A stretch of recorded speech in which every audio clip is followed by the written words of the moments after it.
Your audience is so big that, you've talked to a lot of individuals that have come to you with specific issues, and going carnivore has changed it. And I'm really curious because you said, and you've talked about in the past, the type of depression that you had and how switching your diet aided with that. Now, I don't know exactly how that is with you now. So if you can describe that, but I also want to know, from all the people that have come to you or talked to you about issues like that have made the switch, have you noticed a correlation with an elimination diet along with helping with mood disorders?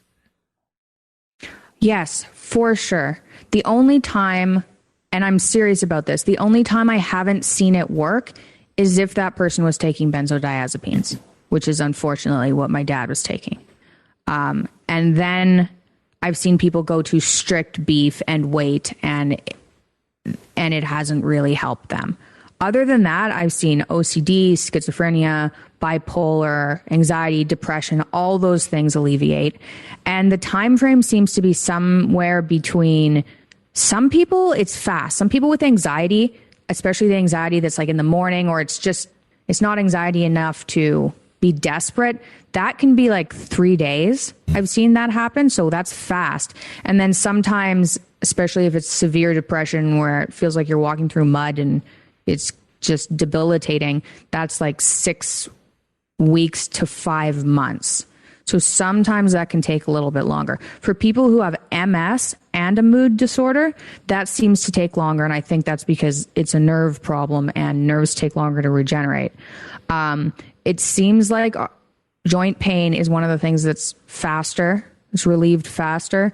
Mood takes a little bit longer. But yeah, I've seen this happen over and over and over again. And it doesn't seem to not work unless you're taking medications that can mess with that. But it's difficult for people because they have to stick to it for at least 6 weeks.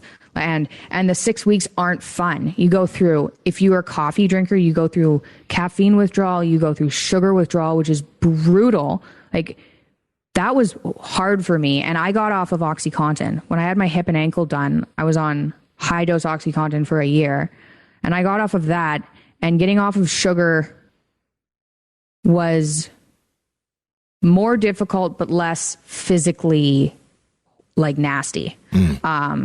So it's hard for people to do. And especially people with mood disorders, they're so, like, some people are so crazy that they're like, now I'm trying this meat diet, which is also insane and it's not going to work. And then if they start feeling worse, like they go into sugar withdrawal and they have a mood disorder, they're like, what am I doing? And then they stop. So like if they stay on it though, for like a 6 week period, it seems to be really effective.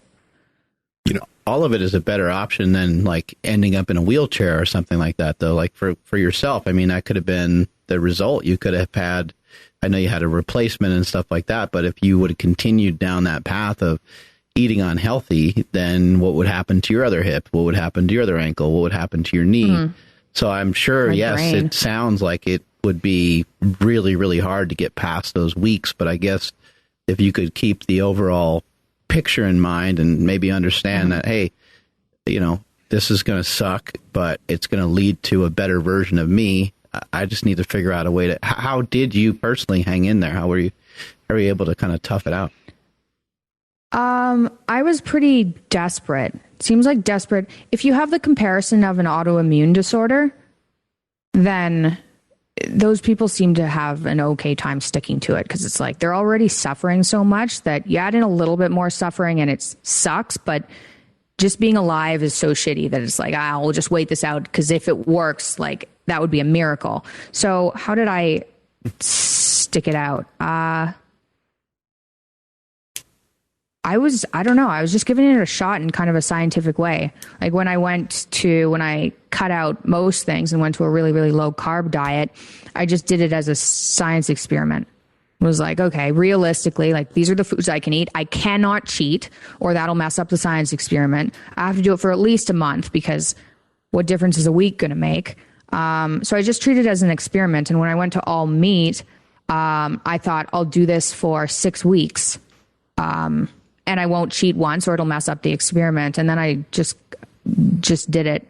I don't know if that answers the question at all, but that was my experience.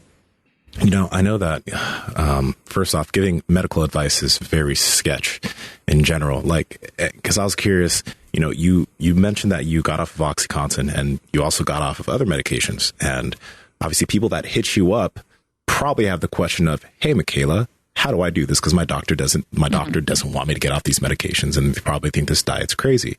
So how can people navigate those waters when their doctor is telling them, hey, you have to keep taking this, you can't get off, but they want to, and they want to give it a shot? So I'm probably less careful than I should be, because I'm so irritated about what I went through.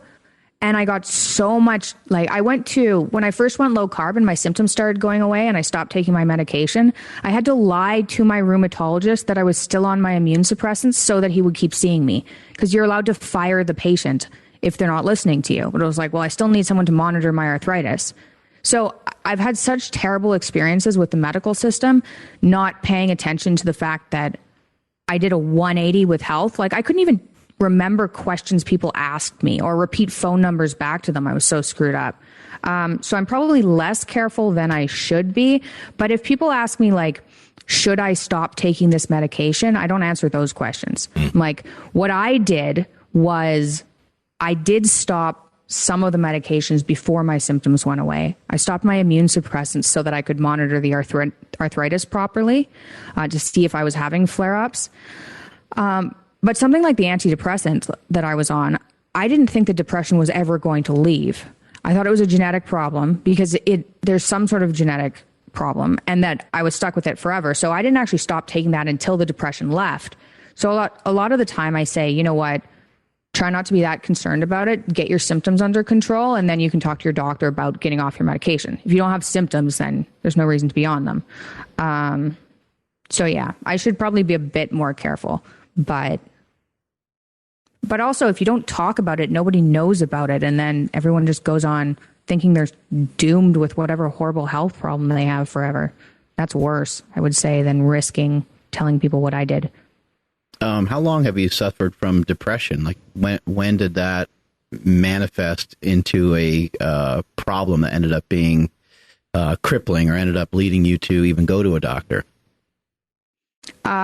Symptoms started when I was in grade 1. So I used to come home from school and cry. I didn't cry at school, but I'd come home from school and cry. And then my dad realized that what he was suffering from and his dad was suffering from was depression.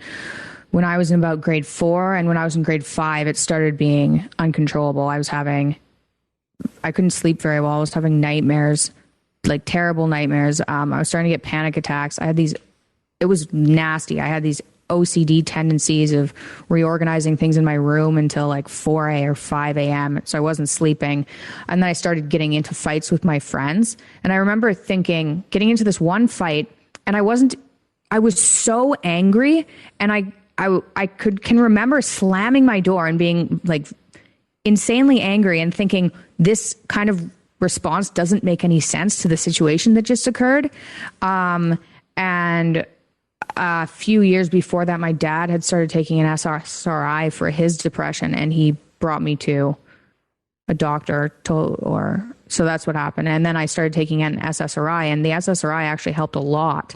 Like, I don't know how I would have survived high school. Ideally, I would have found a diet, but we weren't looking at that at all. So the SSRI honestly probably helped keep me alive through high school, but it's a hell of a lot better not being on them and depressed, half poisoned or whatever. Were there other techniques that you utilized to manage it, or was it mainly just the medication helped? No, I just used the medication. I tried exercising. It was so bad that nothing else worked. Exercise made no difference. And I was on sports teams and things. It made no difference. Like, the things I generally suggest to people now, I find an infrared sauna can be really helpful. But I was so screwed up that there wasn't anything that would have worked other than diet. Like, doing exercise or meditating. Like, I used to write. If I got really angry, I used to try and write. But no, like, there wasn't anything else. Thank God for diet. Where did your depression come from? Any idea, or is it just something that just manifested because you're you? Because I'm me.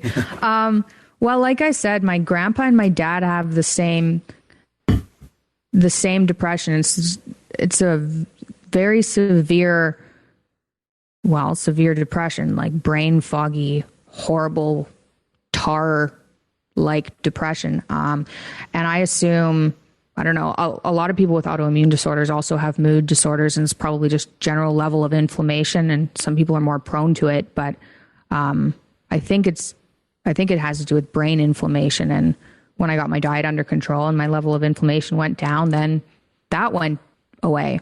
Thank God. Other than that, I have no idea where it came from. Luck. God.